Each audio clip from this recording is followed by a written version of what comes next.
Krishna everyone.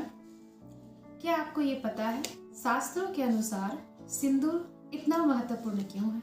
क्या आपको ये पता है एक शादीशुदा स्त्री के जीवन में सिंदूर इतना महत्वपूर्ण क्यों?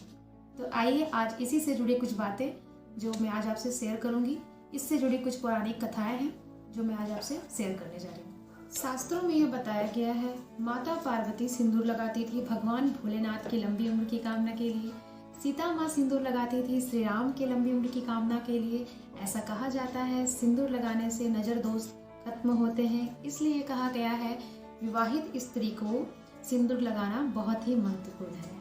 और जैसा कि आपको पता है घर की स्त्री को लक्ष्मी का दर्जा दिया जाता है, तो सिंदूर लक्ष्मी माँ का एक बहुत बड़ा प्रतीक है। सिंदूर और मंगलसूत्र, चूड़ियाँ, पायल, ये सारे चीज़ माँ लक्ष्मी से जुड़े होते हैं। और इससे जुड़ी एक कहानी है जो मैं आज आपसे बताने जा रही हूँ। कथा के अनुसार यह बताया गया है भगवान ने बड़ी लगन से दो सूरतों में प्राण फूंका था। एक का नाम वीरा और दूसरे का नाम धीरा था। दोनों बड़े ही सुंदर, बलवान और ताकतवर थे। दोनों जंगल में अपना जीवन यापन किया करते थे। एक समय की बात है, जंगल में एक डाकू रहता था जिसका नाम कालिया था। उसका दिल धीरा के ऊपर आ गया और वो धीरा को पाने की कामना करने लगा। तो उसने एक षड्यंत्र रचा। उसने ये प्लान किया कि किसी भी वजह से वो वीरा को मार देगा, उसका वध कर देगा और धीरा से विवाह कर लेगा।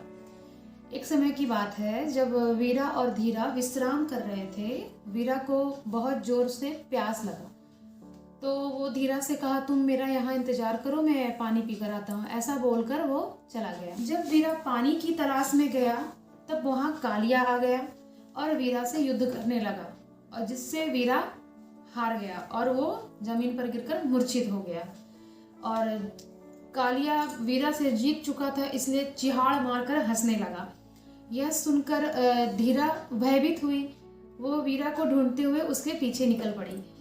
जब वीरा को ढूंढ ली तो उसने देखा वीरा नीचे मूर्छित पड़ा था।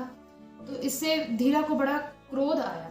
धीरा के हाथ में एक खंजर था और ज्यों ही कालिया उसके पीछे मुड़ता और धीरा ने उसका वध कर दिया और कालिया का धड़ और सर अलग हो गया।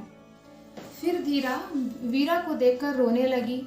वीरा धीरा के इस साहस को देखकर उसके आंख भर आए और उसने अपने जख्म से निकल रहे खून को, रक्त को अपने अंगूठे से लेकर धीरा का मांग भर दिया।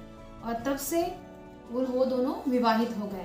और शास्त्रों में ये कहा गया है, कथाओं के अनुसार ये भी एक वजह है जहाँ से ये पता चलता है कि सिंदूर की उत्पत्ति कहाँ से हुई थी। तो आज का कथा यहीं समाप्त रहता है। धन्यवाद।